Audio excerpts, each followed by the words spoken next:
ako. Okay. Salamat po sa Panginoon sa opportunity ulit na gamitin ang aking buhay para maghayag ng salita ng Panginoon sa inyo sa araw na ito. Ngayon po ay hayaan yung batiin ko ang mga nanay na Happy Mother's Day. So pakitaas po yung kayo ng mga nanay. Mga nanay. Yeah? So hindi naman kayo karamihan pero siguro yung madarating pa. Pero ayun nga po, Happy Mother's Day po sa inyo, mga nanay.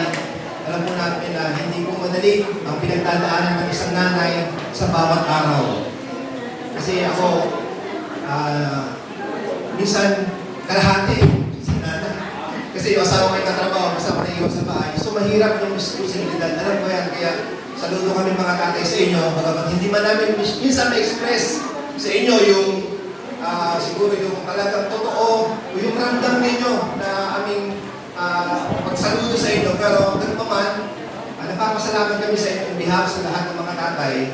Nagpapasalamat kami sa mga nanay dahil hindi madali ang isang maging isang nanay. So sa umaga po nito, ang topic po natin ay slow to wrath. Mamaya makikita natin ano kung ibig sabihin yan. Pero bago po yan, kahit po muna yung manalangin, kahit po yun po at manalangin. Lord, maraming salamat po muli sa umaga na ito. Pinagdalob niyo sa amin para kami po ay sumba, magpuri at makapaginig, Panginoon, ng iyong salita na bumula sa iyo.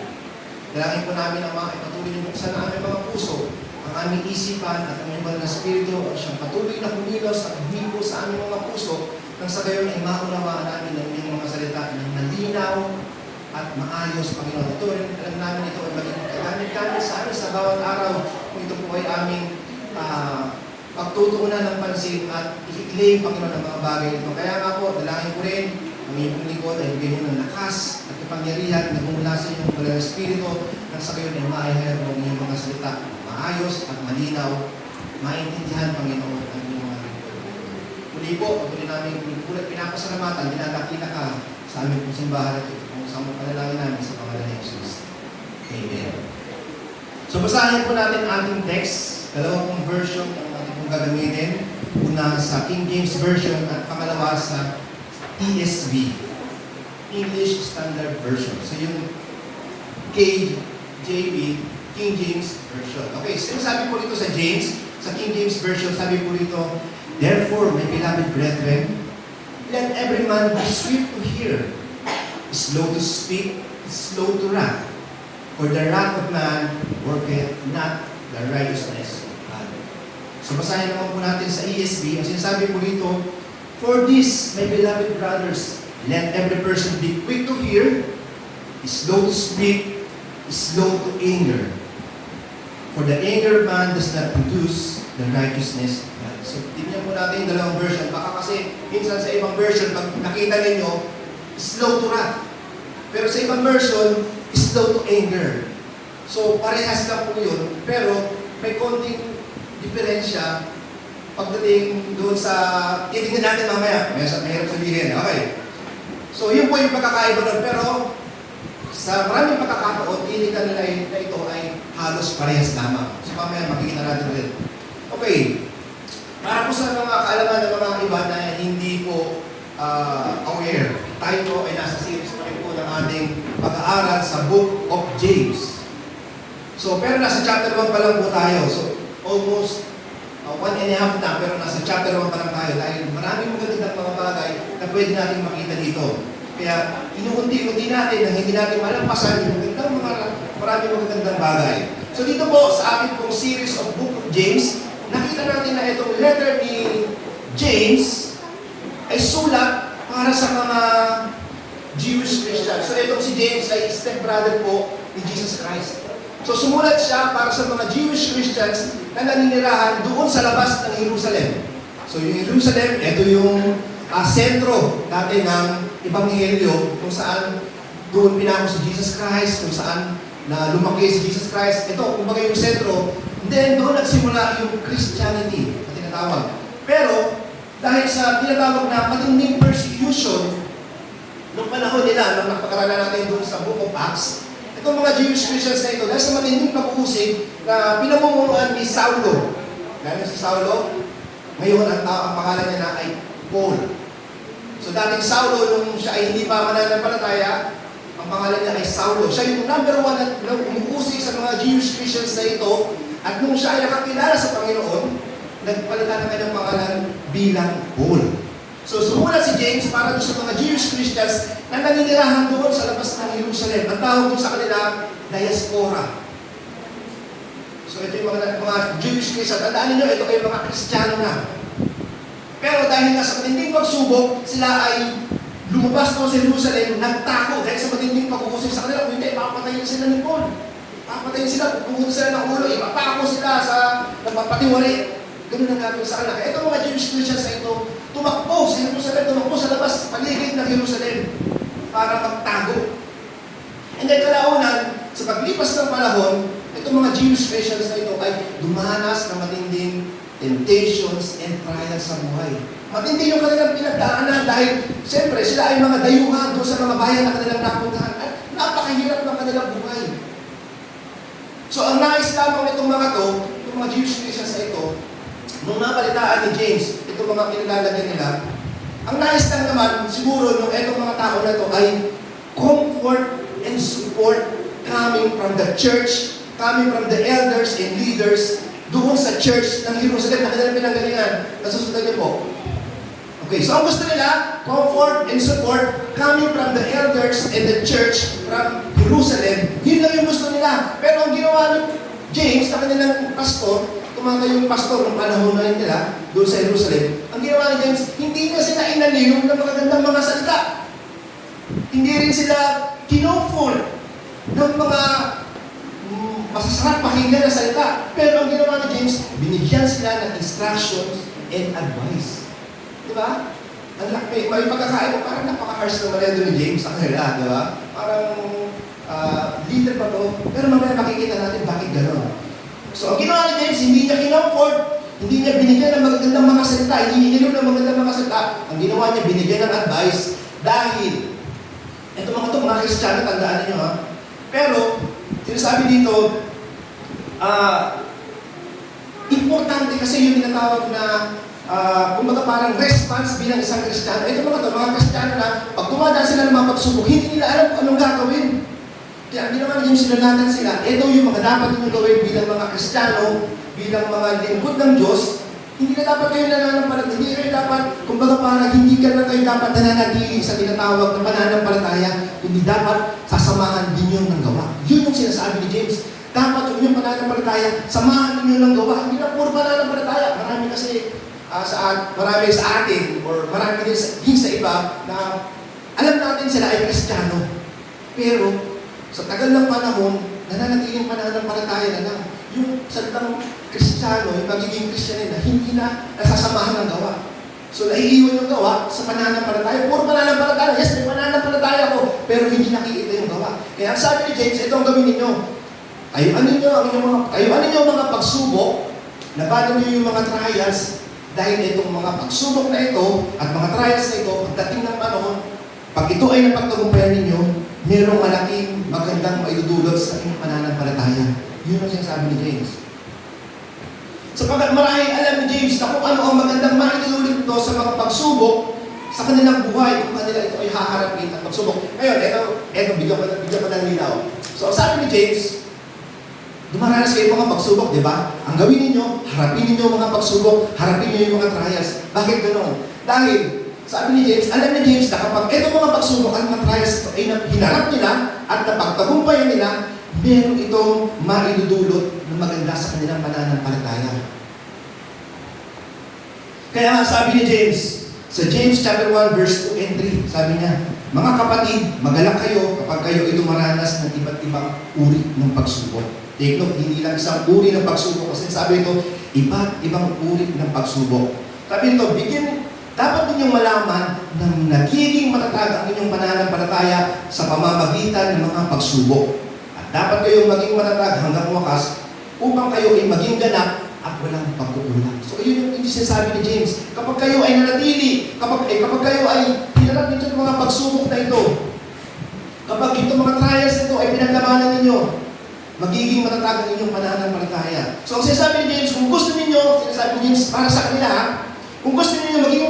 at tumibay ang inyong pananampalataya, kailangan ninyong dumaan sa mga pagsubok at harapin ang mga dumarating na bagyo sa inyong buhay. Dahil sa mga pagsubok na ito, kayo ay matututong magpakumbaba sa Diyos. Matututo kayong lumapit sa Diyos. Matututo kayong asahan ang Panginoon na siya ang gagawa ng mga solusyon sa inyong problema. Yun ang nagagawa ng pagsubok sa atin eh. Tama ba? Isa sa sobrang bigat ng pagsubok natin, dito tayo natututong manalangin. Dito tayo lumapit sa Panginoon. Ipagkatiwala sa Kanyang kakayahan na maliban sa atin, ay hindi natin kayang solusyonan yung mga problema. Yun ang nagagawa ng pagsubok sa ating buhay. At itong prinsipyo na ito ay totoo sa ating buhay. Kaya nga sabi nito, kung kukuhain daw natin yung principle na gustong na pinapagawa ni James para sa mga tao na yun, i-apply natin sa ating buhay, naniniwala tayo na ito mga bagay nito ay totoo na mangyayari sa ating buhay, na tayo ay lalakas ang ating pananampalataya, titibay tayo sa ating pagkakilala sa Panginoon, matututo tayong lumapit sa Panginoon, pero mangyayari lamang ito kung tama yung ating attitude. Sapagkat alam niyo, kung mali yung ating attitude, kahit harapin natin yung mga problema, kung mali yung ating attitude, mali yung ating response kapag tayo ay humaharap sa pagsubok, hindi lamang ito palalalain yung sitwasyon, kundi tayo rin ay maaaring magkasala kung mali ang ating response sa mga circumstances na dumating sa ating buhay. Tama, di ba? Ang isang problema dumating sa atin. Pero kung mali yung response natin dito, palalalain lang ito yung sitwasyon. Hindi siya masusolusyonan, kundi mas lalong magiging worst. Pwede maging worst yung sitwasyon kung mali yung ating response. Pero kung tama yung ating response, mangyayari sa sabi niya, titibay tayo, lalakas yung ating pananampalataya. Kaya nga napakaganda na sinabi ng isang Greek philosopher, si Epictetus. Isa siyang Greek philosopher noong panahon, siguro matagal na panahon. Yung sabi niya, ito maganda, sabi niya, we cannot choose our external circumstances, but we can always choose how we respond to them. Di ba? Hindi natin pwedeng piliin yung mga circumstances na darating sa ating buhay, yung mga trials na darating sa ating buhay. Hindi natin kaya piliin yun, hindi natin kaya pigilan yun. Hindi natin pwedeng sabihin na dapat yung darating na pagsubok sa ating buhay ay madali lang, madaling malampasan, easy lang. Hindi ganoon. Wala tayong kakayanan na piliin yung mga bagay na yun na darating sa ating buhay. Maaaring ang circumstances o mga pagsubok na dumating sa ating buhay ay napakabigat. Minsan naman, napakagaan. Wala tayong kakayanan na piliin yun. Pero ang sinasabi ni Epictetus, sabi niya, but we can always choose how we respond to them. Diba? Pwede natin piliin yung magandang response para masolusyonan yung problema na dumating sa ating buhay. Maliit man yan o malaki. Pwede natin piliin mo right yung eksaktong response para doon. Pero, sabi na isang komentary, kapag ang isang tao daw ay dumaranas ng matinding pagsubok, sabi rito, people who go through trials are often tempted to sin. Kapag ang tao ay dumaranas ng matinding pagsubok, kadalasan ang tao ay natitempt para magkasala. Sa paano paraan? Sabi rito, one of the temptation is to get angry.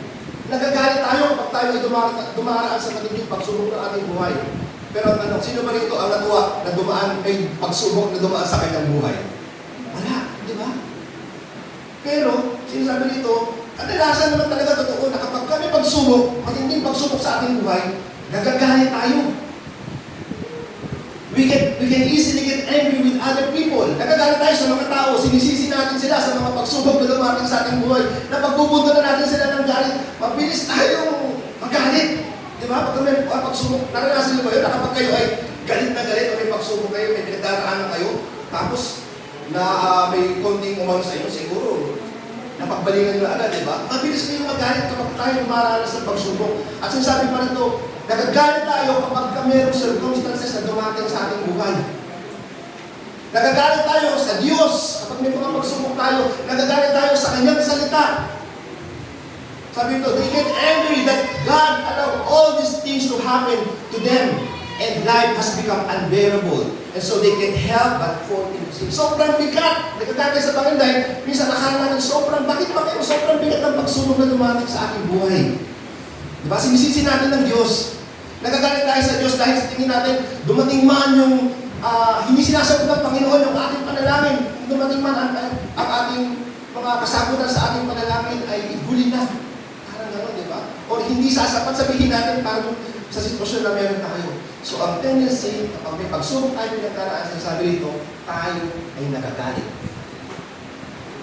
Pero sabi ni James sa James 1, chapter 19 to 20, let every person be quick to hear, slow to speak, slow to anger, for the anger man does not produce the righteousness of God. So ang gusto ko sabihin ni James dito, kung tayo daw ay dumaranas ng matinding pagsubok sa ating buhay, huwag tayo agad magagalit, huwag agad tayo magre-react, huwag agad tayo kumbaga parang magbibitaw ng mga salita na hindi maganda.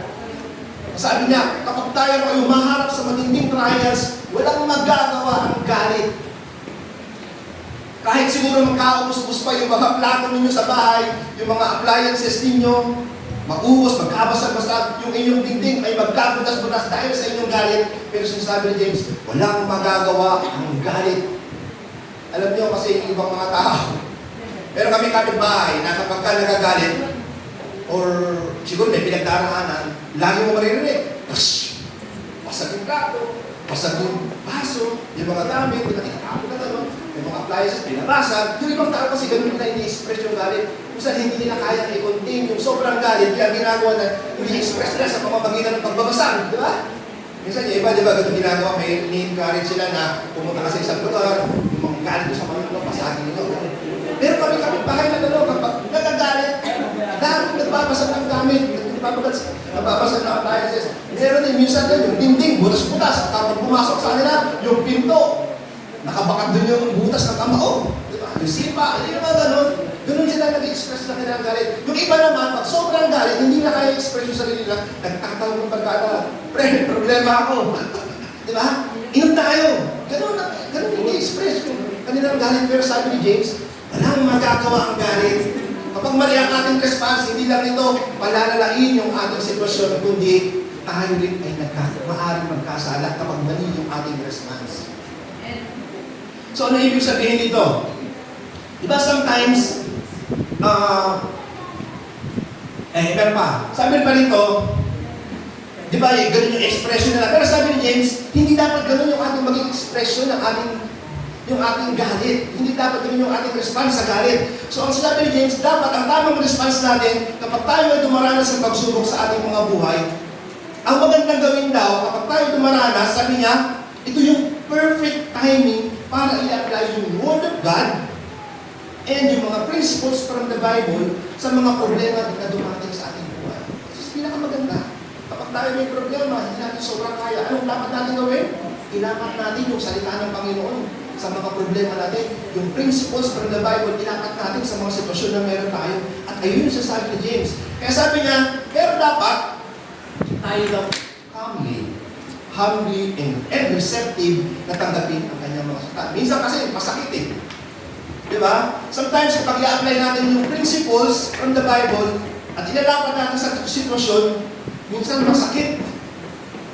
Kapag ito ay taliwas sa ating paniniwala, sa ating prinsipyo, masakit ito. Kaya ang response natin, ang initial na response natin, tayo ay nagre-react at nagagalit. Lalo na kapag may tinatawag na correction, may submission, may surrender na pinapagawa ang Panginoon, masakit yun.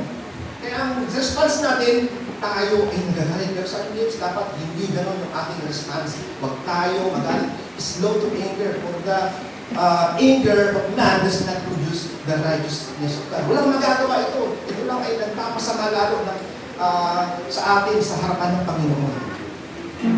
Ngayon, tingnan natin, ano ba yung galit? Ano overlook at anger? Overlook at anger. So, tingnan natin sa yung point number 1. So, defining anger.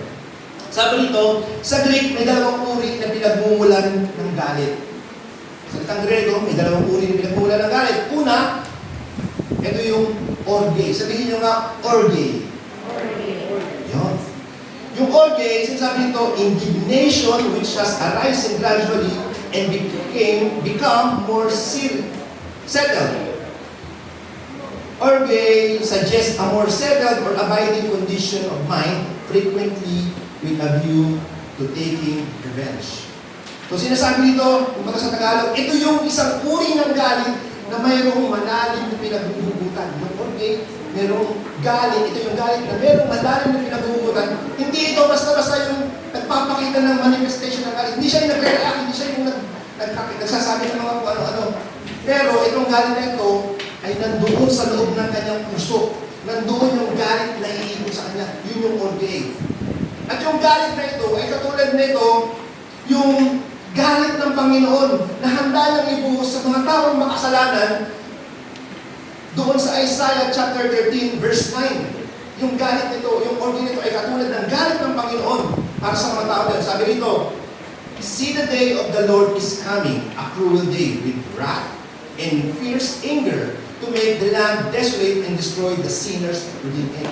Itong galit na ito ay katulad ng galit ng Panginoon, yung tinawag na wrath para sa mga taong makasalanan. Yun yung sinasabi ito, yun yung katulad ng orge. At yung orge na ito ay rin yung galit ng Panginoon sa mga taong stubbornness and unrepentant heart na makikita natin sa Romans chapter 2 verse 5. And lastly, yung galit na ito ay katulad ng galit na makikita natin sa Revelation. For the wrath of God is revealed in the punishment that God will bring upon earth's inhabitants because of their sins and disobedience. It is manifested. Ito ay, yung galit na ito ay pinapakita sa pamamaraan ng it is manifested in 3 series of 7 plagues. The seals, the trumpets, and the bowls. These plagues includes natural disaster, diseases, wars, and supernatural signs. The wrath of God is intended to call humanity to repentance and worship Him. Ito yung galit ng Panginoon. Pinapakita sa pamamagitan ng mga wars, mga diseases, ng supernatural signs. Yun yung galit ng Panginoon na mararanasan ng mga taong makasalanan at hindi sumusunod sa Kanya. Pero ang reason kung bakit gusto iparanas ng Panginoon itong mga wrath na ito, yung galit na ito, ay ang purpose ay to repent. Yung tao, para mag-repent yung mga tao, para kilalanin siya at i-worship siya. Yun yung reason. Hindi basta galit ng Panginoon para ibuhos sa kanila dahil masama ang loob ng Panginoon sa kanila. Hindi. Gusto iparanas ng Panginoon sa kanila, ipakita sa kanila ng Panginoon mga bagay ito para sila ay mag-repent sa kanilang mga kasalanan. So, merong pagkakaiba, di ba? Pangalawang galit, pangalawang uri ng galit, yung tawag na tumos. Sabihin natin, tumos. Yun, para matandaan natin. Sabi dito, tumos, the sudden outburst of passionate anger. The blaze of temper which flares into violent words and deeds, and just as quickly dies. Ito naman daw yung isang uri ng galit na bigla-biglang sumasabog at mabilis mag-react ng galit. Sa isang sitwasyon na hindi pinag-iisipan pero mabilis na wala. Kumbaga parang yung galit na ito ay masyadong mabilis mag-react. Yung kumbaga parang masabi mo lang ng konti, nagre-react. Kung ano-ano na yung mga sinasabi, kung ano-ano na yung mga, di ba, kung ano-ano na yung mga pinagagawa. Pero itong galit na itong maya-maya makikita ninyo, wala na. Yun yung tumos. So, yung isang galit, orge, malalim na pinaghugutan, yung isa tumos, mababaw na galit, magpapasti mo, wala. Pero ang titignan natin dito, yung orge, yung galit ng Panginoon, na matindi. Okay, now tignan natin, nakita natin, ano ba yung pinanggagalingan ng galit? Ngayon, tignan naman natin dito sa Old Testament Book of Wisdom, ano ba yung sinasabi patungkol sa galit? Ano ba yung nagagawa ng galit sa buhay ng isang tao? Yun yung titignan natin. Sabi sa Proverbs 14, verse 17, a man of quick temper acts foolishly. Ang taong maintin ng ulo ay nagiging hangal. Ito yung mga tao na kadalasan ay mabilis mag-react sa mga situation at mabilis magalit na hindi pinag-iisipan yung sitwasyon, kaya sa huli ang resulta ay palaging pagsisisi. Diba? May mga tao na sa sobrang galit, hindi na iniisip kung ano yung gagawin, bigla na lang nagre-react, pero sa huli, nagsisisi sila. Bakit nila nagawa niya? Katulad na lamang, mapapansin ninyo sa atin ngayon, marami tayong mababalitaan at napapanood sa internet na mga road rage. Ito yung mga sa kalsada, yung pag-aaway sa kalsada, nakikita ninyo, nagpapaluan ng helmet, di ba? Yung iba, dahil sa sobrang galit, sinasagasaan yung kanilang mga kaaway, iba pa, nagsusuntukan, di ba? Nagsasabunutan, yung gano'n. galit na yun, sinasabi. Sa sobrang galit nila, hindi na pinag-iisipan yung kanilang, ano ba yung magiging resulta nito. Kaya sabi dito, ang taong magagalitin ay nagiging hangal. Sabi naman sa Proverbs 15:18, a man with a bad temper is catch fight. Ang taong mainting ang ulo at mabilis magalit ay palagi nagsisimula ng away. Dati, nung kabataan ko, lagi ko naman na-share sa inyo na ako, mainitin ang ulo ko. Sabi ng lola ko dati, maliit daw yung noo ko, kaya piyon ako. Pero ngayon, tumataas na, yung pasensya ko humahaba na rin. Diba? Sabi ng lola ko alam mo, ikaw natakbon mo, bata ka. Tingnan mo yung noo mo. Maliit kasi yung buho mo dati, makapal hanggang dito. Yung noo ko maliit daw. Sa lubog pa yung kilay ko. Napakapikon mo, madali, totoo naman, madali ako magalit, konting pagkakamali lang, hinahamon ko agad ng suntukan yung kalaro ko. Pag hindi na magkasundo sa, suntukan na. Gano'n na lang, tapusin natin sa suntukan, gano'n na lang, di ba? Pero ngayon, medyo mataas na yung aking hairline, yung pasensya ko mahaba na rin. So, salamat sa Panginoon.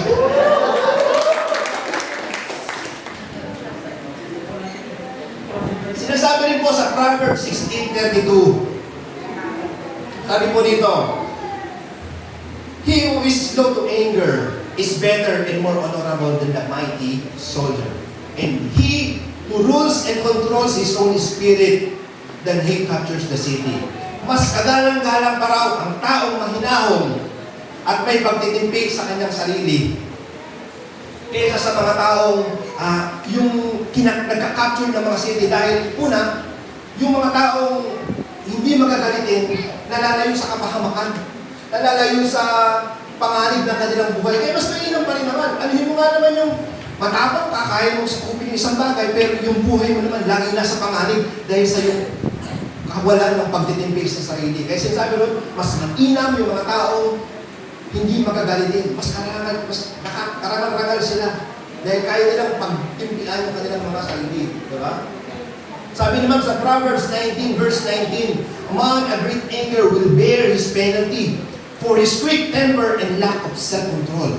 For if you rescue him and do not let him learn from the consequences of his action, you will only have to rescue him over and over again. Yung mga tao raw na maiinit ng ulo at nakagawa ng kasalanan, sinasabi ron, dapat nilang magdusahan yung kanilang kasalanan dahil sa yung mga nagawa nila sa kanilang kainitan ng ulo. Dahil kung i-rescue na sila, tutulungan lang natin sila palagi sa kanilang kasalanan, hindi sila matututo.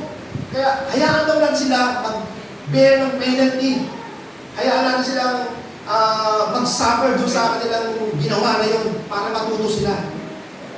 And sabi naman dito sa Proverbs 21:19, ito para sa mga tatay at mga anak. Sabi dito, better to live in a wilderness than with a nagging and hot-tempered wife. Sabi ng mga tatay, ano ba sila? Sabi rin ng mga anak, ganun din, buho din. Kasi sabi rito, better to live in the wilderness than with a nagging hot-tempered wife. Di ba lang tumira ka sa iwahig? Doon sa naka-isolate ka. Kesa naman ang kasama mo ay babae o asawa mong mainitin ang ulo, dakdak. Yeah. Ay, mas mabuti pa sabi dito, mas mainam bang doon na lang ako tumira sa labas. Doon lang ako sa iwahig, sa kabundukan, sa wilderness. Mas mabuti pang tumira doon kesa kasama mo ay yung asawa mong mainitin ang ulo, dakdak. Walang ginawa, maghamon, kung dinakdakan ka, di ba? Mas mainam nga naman. Tama naman siya sabi rito. Basta mamaya, doon tayo sa labas matulog, ha? Uras, sasabahan kita. Doon tayo sa labas matulog, mga tatay, mamaya. Yati tayo. Ganun pala, ha? Okay, sabi naman dito sa Proverbs 22:24-25, do not make friends with a hot-tempered person. Do not associate with one easily angered, or you may learn your ways and get yourself ensnared. Huwag daw tayong makikipagsalamuha sa mga taong maiinitin ng ulo. Huwag tayong makipagkaibigan sa mga taong palaaway o mabilis magalit. Dahil baka mamaya mahawa tayo, makuha natin yung ganung uri ng ugali, hindi maganda ang sinasabi nito. Kaya huwag tayong makipagkaibigan sa mga taong mainitin ang ulo at mabilis magalit. Ang galing yan. Hindi sa akin ang galing. Sabi sa Proverbs, sabi sa Biblia. Now, nakita natin sa Book of Old Testament, kung ano yung nagagawa ng galit sa ating buhay. Ngayon, tingnan naman natin yung sinasabi ng New Testament patungkol sa anger. Sa Old Testament, yung nagagawa ng galit. Sa New Testament naman, ano yung gustong sabihin ng author dito patungkol sa galit. Sabi dito sa Romans 12:19, my friends, if someone has done bad things to you, do not try to punish them yourselves. Instead, let God be angry and punish them. This is what is written in the Bible. The Lord God says, when people do something wrong, I am the one who will punish them. I will pay them back. Kapag may mga tao na nakagawa sa atin ng kasalanan, kung matinding kasalanan, ang sinasabi rito ng Bible, huwag daw tayong magalit, huwag daw tayong gumanti, huwag tayong ang gaganti sapagkat ang Diyos daw ang gaganti, siya ang bahala. Yung galit ng Panginoon, ang kanyang ipapataw sa Kanya. Huwag tayong gumanti, huwag tayong magalit, sinasabi rito. Sabi naman sa Galatians chapter 5, verse 19 to 21. Now, the work of the flesh are evident. Sexual immorality, impurity, sensuality, idolatry, sorcery, enmity, strife, jealousy, fits of anger, rivalries, dissensions, divisions, envy, drunkenness, orgies, and things like this. I warn you, as I warned you before, sabi ni Paul, that those who do such things will not inherit the kingdom of God. Kasama doon yung fits of anger, yung pagiging magagalitin. Ang sabi doon, those who do such things will not inherit the kingdom of God. Yung mga tao magagalitin ay kumbaga parang walang, yung inherit, hindi magmamana doon sa kaharian ng Panginoon. Wala siyang mamanahin, walang karapatan mapunta doon sa kaharian ng Diyos. Dahil itong mga tao na ito ay magagalitin. Kasi sa langit, alam niyo naman, walang kasalanan, walang galit doon, di ba? Now, sabi pa rito sa Ephesians chapter 4, verse 31, get rid all bitterness. Ito na naman, rage, anger, harsh words, and slander, as well as types of evil behavior. Sabi ni Paul, get rid of all of it. Kasama naman dito yung rage, yung anger, di ba?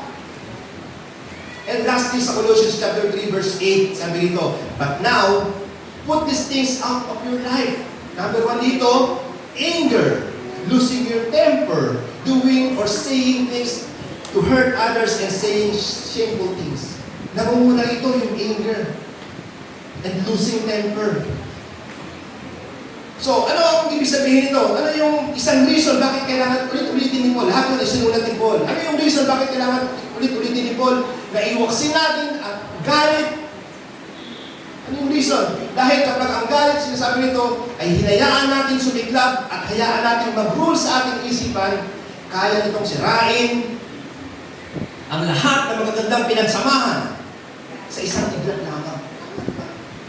Pinairan natin yung galit sa ating isipan, pinag-rule natin sa ating buhay, kaya nitong sirain lahat ng magagandang pinagsamahan sa isang iglat lang. Kahit gaano yung samahan nyo, pag yung galit, pinairan ninyo, sira ang samahan. Kaya rin itong sirain ng magagandang pamilya. Dahil sa galit. Kaya rin sirain ito ang mga relasyon at organisasyon at maging ang simbahan. Marami akong nakita ganyan dahil sa galit. Kahit ang simbahan, mga leaders, dahil sa simpleng galit, na hinayaan nila na mag-grow, namasak, nagkaroon ng church. At totoong nangyayari ng mga bagay niyon. Kaya naman ang galit ay sobrang mapanganib kung hindi ito makokontrol. So dapat lahat tayo marunong magkontrol ng ating galit. Dahil kahit gaano katanda ang inyong pinagsamahan kapag ang galit ay nanaig sa inyo, kaya nitong sirahin sa isang iglat lang lahat ng mga bagay ito. At kapag ang galit ay sinakyan ng Satan, dahil nag-open tayo ng mga opportunity sa pamamagitan ng pagmumura, samahan ng konting pisikal, doon tayo nagkakasala. Dahil binigyan natin siya ng foothold sa ating buhay para tayo ay kanyang kontrolin at mahok sa kanyang patigo. Alam niyo si Satan kasi, bagamat hindi natin siya nakikita, pero siya ay totoo. Siya ang nasa likod ng lahat ng kaguluhan na nangyayari sa ating buhay. At maging kaguluhan sa buong mundo. Siya ang nag-uudyok para tayo ay mag-away-away. Siya ang nag-uudyok para mga bansa ay maglaban-laban at magkaroon ng gera. Siya ang lahat ng sanhihinang ito. Inuudyokan niya ang tao para magalit at magkasala. Ang diablo may gawa na yun. Kaya maging maingat tayo kapag tayo ay magagalit. Dahil kapag sa akin ang diablo, bagay ito, lalaki ng lalaki, hanggang hindi natin makontrol. Kaya mayroong mga gera. Dahil alam niyo yung gera na yun, sa simpleng galit lang nagsimula yun. Yung mga pag-aaway-away ng bansa, sa simpleng galit na maliit lang na galit yan. Pero dahil sinakyan sila ng diablo, pinalaki hanggang sa nagka-gera-gera na, nasira ang pamilya, buong mundo, nagka-away-away na yan. Sa simpleng galit lang, maliit lang na galit na pinagmalitan. Kaya sabi sa Ephesians chapter 4:27, do not give the devil a foothold. Huwag natin bigyan ang diablo ng daanan. Huwag natin bigyan ang diablo ng paraan para tayo ay kontrolin niya. Now, sa paanong paraan tayo magwawagi sa mga gawa ng kaaway sa ating buhay? Ang tanong, paano? Paano natin magagawa yun na hindi tayo makukontrol ng kaaway, hindi tayo sasakyan ng devil sa mga bagay na ito, hindi palalalain. Sabi dito sa Ephesians chapter 6, verse 18 to 20. Puro verses po tayo. Sabi dito, finally, si Paul ulit ito. Sabi ni Paul, finally, let the mighty strength of the Lord make you strong.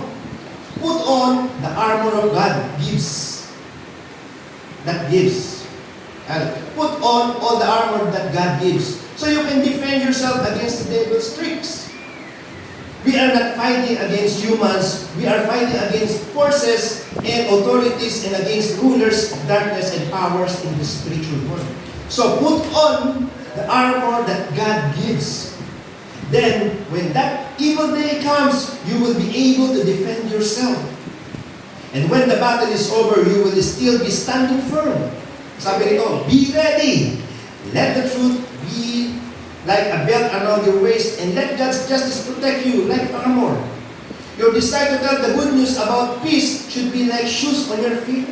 Let your faith be like a shield, and you will be able to stop all the flaming arrows of the evil one. Let God's saving power be like a helmet, and for a sword, use God's message that comes from the Spirit. Never stop praying. Yeah? Especially for others, always pray by the power of the Spirit. Stay alert and keep praying for God's people. So narinig niyo, sabi na, put on the armor of God. Be alert. Never stop praying. Di ba? Stay alert and keep praying for others. Yun ang napaka-importante na kalasag na pwede nating tangkilikin para mapagtagumpayan natin yung gawa ng kaaway sa ating buhay. Pero, sinasabi nito, having said all that, we must also note that sometimes anger is good and okay. So nakita natin, ano ba yung nagagawa ng galing sa ating buhay? Bakit pinapaiwas sa atin ito? Dahil maaaring sakyan ng diablo, yung ating galit at lumala ito. Pero sinasabi naman dito, sometimes yung galit daw ay meron mabuting maitutulot sa atin. Sometimes anger is good and okay. Parang may konting, di ba? Sabi nito sa Ephesians, sabi ni Paul sa Ephesians, Paul seems to concede that there is a place for a certain kind of anger. Sabi niya sa Ephesians chapter 4:26, be angry and do not sin. Do not let the sun go down on your anger. Sabi niya, be angry. Pero kanina sinasabi doon sa Old Testament, ito yung nagagawa ng galit. At sinasabi doon sa Bible na iwasan natin yung mga bagay ito, maganda. Pero sabi dito naman ni Paul, be angry and do not sin. Alam nyo, yung galit na yan, minsan kasi sinasabi mo, meron magandang maidudulot, minsan okay din naman. Katulad na lamang yung galit ng isang magulang sa kanyang anak. Di ba? Minsan yung mga magulang, nagagalit tayo sa ating mga anak. Pero, yung galit na yun, ay para sa kanila. Para sa ikabubuti nila. Kasi kung hindi tayo magagalit sa kanila, bakit naging parang marami yung buhay nila? Di ba? Nagagalit tayo sa ating mga anak, hindi dahil gusto natin silang saktan o pasakitan, kundi nagagalit tayo sa ating mga anak dahil gusto natin silang ituwid. Diba? It's okay. Diba? It's good. Yun yung sinasabi dito, na sometimes yung galit ay okay, pero dapat with a certain kind of anger. Hindi naman yung wild, hindi naman yung extreme na bugbugin, di ba? Na sobrang galit natin na pinagpapalo natin, napagmumura na natin yung ating anak. Hindi naman gano'n, di ba? Mayroong galit lang na certain. Pwede magalit, sabi ni Paul. Pero dapat, with a certain kind of anger, yung sakto lang, na hindi tayo nagkakasala. Yun ang importante ron eh. Pwede rin naman yung away sa mag-asawa. Minsan yung away ng mag-asawa, okay din naman, di ba? Totoo ba yun? Yung away mag-asawa, okay din yun? Okay din naman yun, di ba? Kasi minsan yung away mag-asawa, dito tumatatag yung relationship. Tama ba? Totoo ba? Yung away mag-asawa, kapag tama lang naman yung away, totoo naman, tumatatag yung mag-asawa. Yung relationship ng mag-asawa ay nagiging mas tight. Kasi napag-uusapan nila, napag-aawayan nila, yung mga bagay na dapat kung paano mag-improve yung kanilang relationship, yung kanilang paano masusolusyonan yung mga problema. So nag-aaway sila, hindi maiiwasan nagkakaroon ng banggaan. Kung ang dila nga at ang bibig eh. Kasi nagkakasakitan, lagi lang magkasawa yan, yung bibig at saka yung ngipin at saka yung dila, pero nakakagat pa ng bibig yung dila. Ibig sabihin nun, hindi talaga maiiwasan na magkaroon ng konting conflict. Katulad sa buhay ng mag-asawa. Minsan healthy yun. Pero kung palagi-lagi, araw-araw talang away, hindi na healthy yun. Diba? Hindi na ang purpose, hindi na para maging tighten yung kanilang relationship, kundi para masira. Kaya sabi ni Paul, with a certain kind of anger, yung sakto lang. Pwede rin naman yung away sa magkaibigan. Mga magkaibigan, nagkakatampuhan. Pwede rin yun, good din yun. Minsan, kung kailangan mong ikurap yung kaibigan mo dahil sa ginagawa niya, nasasaktan siya, o nagagalit ka sa kanya, okay lang, it's okay, para matuto siya, para makita niya ano yung pagkakamali. Di ba? Kung meron siya ginagawang pagkakamali, okay lang yun, para makituwin natin. Magalit ka sa kanya, pero yung sakto lang. Yun yung sinasabi rito na pwede tayong magalit, be angry, and do not sin. Hindi tayo nagkakasala kapag ginagawa natin yung bagay na yun. Pero sabi ni Paul, do not let the sun go down on your anger. Ito maganda. Kung tayo naman daw ay magalit or nagkaroon ng conflict, huwag daw natin hayaan na lumubog ang araw bago tayo makipag-ayos sa kanya. Sa mag-asawa, totoo kaya yun? Isang linggo. Kaya naman sa inyong mag-asawa, ilang araw bago kayo magbati-minsan kapag nag-aaway. Ano ba lang? Isang linggo, may gano'n. Kinabukasan. Yung pinakamatagal. Ano kaya araw? Kasi sa aming mag-asawa, kami pag nag-aaway, hindi kami nagpapansin. Basta pag nag-aaway kami, bahala ka. Talikod nila, bahala ka yan. Kasi pagkabangguhan mo yan, gano'n na lang. Pero hindi kami yung nagsasagutan, hindi kami yung tipo na mag-asawa na nag-aaway, yung talagang nagbubungaan. Ganito nga, hindi kami gano'n. Pag nag-aaway kami, bahala. Gano'n lang. Pero sa bandang huli, alam niyo na, sinong nagwag eh? Babae. Laging tama yun eh. Di ba tayo mga lalaki, mali? Di ba? Mali? Mga babae, laging tama. Kaya lalaki ang gumagawa ng paraan para makipag-ayos. Totoo yun, di ba, Brad? Lagi totoo yun.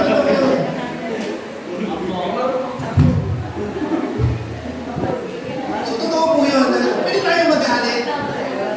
Pero sinasabi rito, kung magalit na tayo, huwag natin hayaan, lumipas, lumubog ang araw, bago tayo makipag-ayos. Makipag-ayos agad tayo. Kasi kung hindi, humaba pa yung panahon, lumipas na yung ilang taon, hindi na tayo nakapag-ayos. Kumbaga parang nagkakaroon tayo ng pagkakasalak dahil, di ba? Kumbaga, lumaki na yung sitwasyon, lumala na yung sitwasyon. Now, ang galit sinasabi rito ay sometimes ay okay, sometimes it's good. Katulad na lamang, si Jesus Christ, alam niyo ba, nagalit din? 2 beses siya nagalit. Pero, it's okay. Katulad na lamang ng galit niya doon sa money changer in the temple.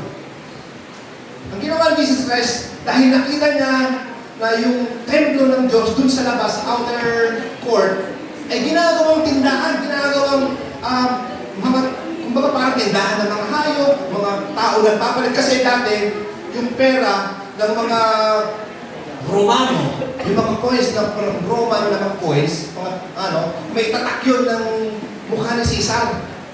So sa templo ng mga Hudyo, bawal yun. Bawal yung ipasok doon, bawal na ganun offering. Kaya ang ginagawa ng mga Hudyo, na galing sa ibang lugar, pag pumunta sa Jerusalem, yung pera na dala nila, na may tatak ni mukha ni Caesar, ipinapalit nila doon. And yung pinapalit nila doon, may kaltas yun. Ang laki ng kaltas, kaya nagkakala si Jesus Christ dahil ginagawa hindi lang palengke, hindi lang kundi dahil meron ding issue doon na mali, na hindi na nangyayari. Kumbaga parang may koratong, meron nasa loob ng simbahan, meron na mga koratong na may mga korat na pangyayari. Ganun din, katulad din sa mga hayop. Minsan, siyempre, mag-aalay sila, pupunta sila doon sa templo, dala-dala ng mga hayop, yung mga tupa. Pagdating ko sa templo, sila yung biyahe, pagod na yung mga tupa. Mahihina na, mga gutom na, mga uwaw na. Minsan, madumi na, gano'n. Pero dahil pag mag-o-offer ka doon sa temple, hindi pwedeng madumi, hindi pwedeng may batik, hindi pwedeng may sakit yung i-offer mo. Dapat perfect. Susuriin niya ng mga Pharisees.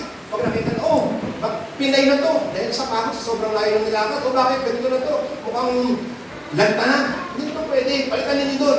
Ngayon, pag pinalit nila doon, mas mababa na yung value, mas mababa na yung Kaya nagagalit si Jesus Christ sa mga doon sa temple, sa mga money changer, at sa mga gumagawa ng mga nagpapalit ng hayop. Kaya si Jesus, ang ginawa ni Jesus Christ, tinaob na yung mga lamesa. Tinaob yung mga lamesa. Gumawa siya ng parang yung rad daw yata yun. Parang pinanghampas niya doon sa mga pero siguro hindi naman malakas. Pagka parang pang-amoy lang sa mga tao para yun. Pero para express yung kanyang galit. At doon sa bagay niyo, si Jesus Christ ay nagalit. Pero hindi siya nagkasala. Pangalawang pagkakataon na nagalit si Jesus Christ sa mga hypocritical scribes and Pharisees. Ito, nakita natin itong nakaraan. Binasa ko din sa inyo, yung mahaba. Nagagalit si Jesus Christ dahil sa mga Pharisees, sa mga hypocrites dahil pinababayaan itong mga tao na to, itong mga leaders na ito, yung bayan ng Diyos. Imbis na tulungan, dahil sila yung mga leaders, sila yung tumatayo na mga pastor doon sa bayan ng Israel, ang ginagawa na kinakamkaman nila. Yung mga yaman ng mga tao, ninanakawan nila. Yung mga tao na mahihirap, inaapi nila. Kaya galit na galit si Jesus Christ sa kanila at naggalit sa kanila. Makikita natin sa Matthew chapter 23, verse 13 to 36, kung babasahin nyo. Maraming sinabi si Jesus Christ patungkol sa mga Pharisees ng mga scribe kung gaano niya in-express yung kanyang galit. Pero, hindi siya nagkasala. Dahil, yung tinatawag ng certain kind of anger. Yun lang yung nararapat. Marami, siguro kung nagmura si Jesus Christ, nagkasala siya. O talagang sinabihan niya ng mga sobrang sasakit na salita na talagang nagkasala siya. Pero hindi ganun ang ginawa ni Jesus Christ. In-apply nila yung sakto lang na galit. So sa madaling salita, nakita natin kung ano ang kinakailangan at hindi ng pagkakataon, tayo ay inaalaw na magalit at express natin yung ating galit sa paraang hindi tayo magkasala. Inaalaw na tayo ay magalit, pero with a certain kind of galit, certain kind of anger lang. Yung sakto lang na hindi tayo magkakasala. So, anger is good. Sometimes anger is okay. Now, tignan naman natin, malapit na po matapos. Sabi po dito, tignan natin sa point number 2, a closer look at anger. Concerning the anger of God. So, meron po ditong 5 pamamaraan kung paano naman magalit ang Panginoon, nagmamanifest yung galit ng Panginoon. So nakita natin kanina kung paano nagagalit yung tao, di ba? Ano yung nagagawa ng galit sa tao? At sinasabi, iwasan natin yung galit, na ganito, pero at nakita rin natin na minsan sometimes ang galit ay okay. Pero titignan naman natin, paano ba magalit naman ang Panginoon? Meron 5 ways kung paano nag-manifest yung galit ng Panginoon. So una dito, God's wrath is provoked. God's wrath is provoked. Sabi dito sa Deuteronomy chapter 9 verse 7, do not forget how you provoke the Lord your God to wrath in the wilderness. Sabi dito, this kind of language is used repeatedly in the Bible. The anger of God is not something that resides in Him by nature. It is response to evil. It is provoked. God's wrath is different. It is His holy response to the intrusion of evil into His Word. If there is no sin in the Word, there would be no wrath in God. Sinasabi pa rito, kung nagalit man ang Panginoon, kung magalit man ang Panginoon o ang Diyos, ito ay hindi likas sa Kanya. Sapagat ang nature ng Diyos ay umibig at tayo ay Kanyang ibigin. Yun ang nature ng Panginoon. Kung magalit man siya, hindi likas sa Kanya yung magalit dahil ang Diyos ay maibigin. Ang Diyos ay pag-ibig. Hindi nature sa Kanya. Pero nagagalit ang Panginoon dahil sa kasalanan. At ang Kanyang galit na ito ay response lamang niya sa mga kasalanan. Kaya siya nagagalit. So pangalawa, God is slow to anger. The Lord is merciful and gracious, slow to anger, and abounding in steadfast love. Sabi sa Psalms chapter 101, verse 8. These qualities are repeated over and over in the Old Testament, as if they were the most important things you need to know about God. Ito yung isa sa pinakamagandang quality na mayroon ng ating Diyos. Ito daw yung pagiging merciful, gracious, and slow to anger. Kaya naman kahit gaano kasama ang mundo na meron tayo ngayon, mas pinipili pa rin ng Panginoon na ipadama sa atin ang pag-ibig.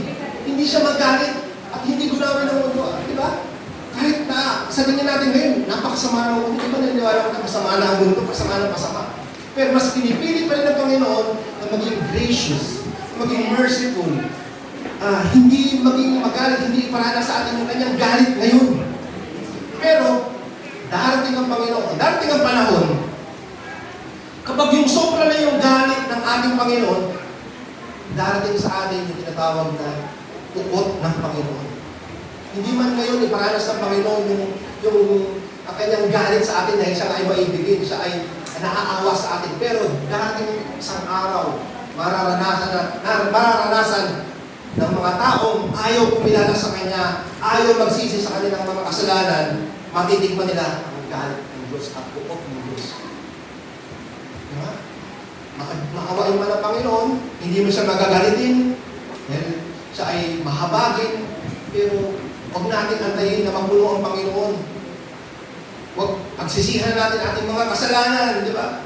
Kasi darating ang panahon, kapag ipanaranas ng Panginoon yung kanyang galit sa atin, matitikman natin kung gaano yung galit ng Panginoon sa mga taong kasalanan, ayaw kumilala sa Kanya, ayaw magsisi sa kanyang kasalanan. Matitikman nila yung galit ng Panginoon. Pangatlo, God's wrath is revealed now. For the wrath of God is revealed from heaven against all ungodliness and righteousness of men, by who the unrighteous suppress the truth. Sabi sa Romans 1:18. Sinasabi dito na ang puot ng Diyos ay nakaabang sa kalangitan para sa mga taong hindi kumikilala sa Diyos.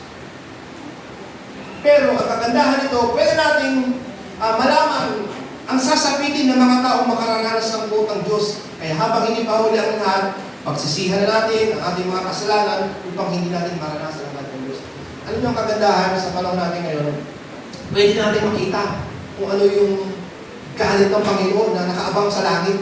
Alam mo yung galit ng Panginoon, para siyang ulap na itim, na anytime pwedeng bumuhos. Ganun yung galit ng Panginoon, pinasabi sa Bible. Sa sobrang galit ng Panginoon, naiipon doon sa may kalangitan na parang anytime gusto nang bumagsak. Pero dahil ang Panginoon ay maibigin, inaantay niya na ang lahat ng tao muna ay makakilala sa Kanya bago niya ibuhos yung kanyang galit. Kasi siguro sinasabi natin kung ang galit ng Panginoon ay binuhos na noon para matagal na panahon, makakakaunti namang maligtas.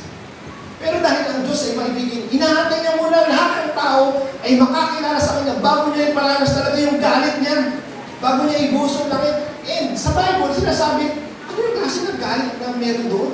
Ganun katindi, sinasabi rin. Makikita natin yun. And last, God's wrath is stored up. ay hindi pa malalas na bansa. Because of your hard and impenitent heart, you are storing up wrath for yourself in the day of wrath, when God's righteous judgment will be revealed. Sa Romans 2:5. Sabi nito, kung magalit man ang Diyos, ito ay kanyang iniipon lamang.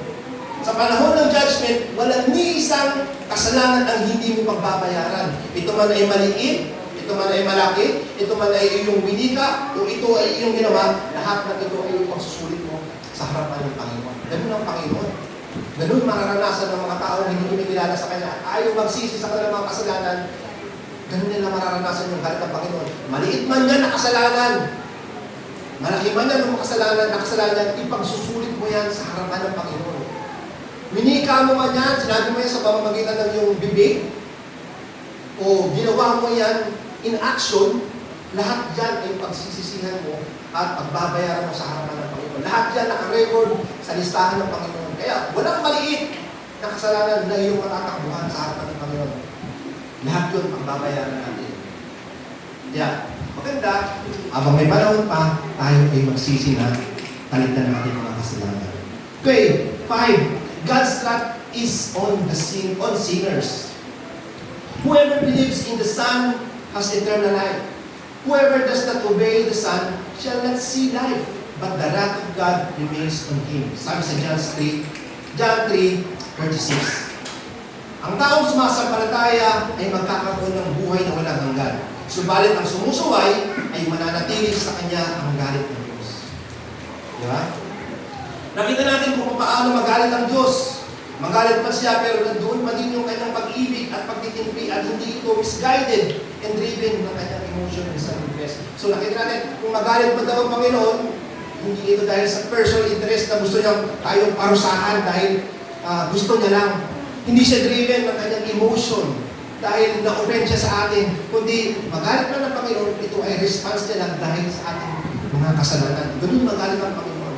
Pero mas nananay pa rin yung pag-ibig ng Panginoon sa atin. Hindi niya ba pinaparanas sa atin talaga yung galit, yung kanyang puso, hindi niya pa ibinubus sa atin yung galit niya. Pero darating ang panahon, sinasabi ko, darating ang panahon, lahat ng bagay na ito ay ating pagsisisihan at pagbabayaran. Maliit man yan o malaki, sinabi naman niya kung hindi, lahat yan, walang makakaligtas sa kanya. Lahat ito ay pagsisisihan natin at pagbabayaran.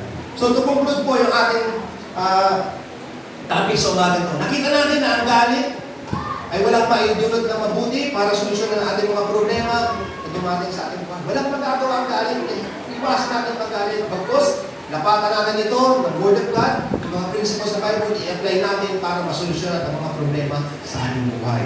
Nakita din natin na ang galit ay hindi magpuproduce ng righteousness sa harapan ng Diyos. Bagkus ito ay maaaring maging cause para tayo ay magkasal. So, importante yung response na dapat pag umaharap tayo sa matinding pagsubok, tama yung ating attitude, tama yung ating response, hindi yung galit yung ating pinapakailan. Sabi pa rito, nakita rin natin na maging ang Panginoon ay nagalit. Pero kung siya man ay magalit, ito ay kanyang response lamang sa kasalanan and never misguided and driven by His emotion. Pero ang tao, sinasabi rito, dahil sa kanyang imperfection, kung magalit tayo, madalas tayo ay driven ng ating emotion and self-interest. Kaya naman, sabi ni Paul, may paalala siya sa atin. Ang sabi niya sa Ephesians chapter 4, verse 26, be angry and do not sin. Do not let the sun go down. Magkasala man tayo, magalit man tayo, ayusin natin agad. Makipag-ayos agad tayo, huwag natin hayaan na lumubog ang araw bago pa tayo makipag-ayos sa Kanya. So, yun na po. Maraming salamat po. Pagpalain po tayo ng Panginoon sa kanyang mga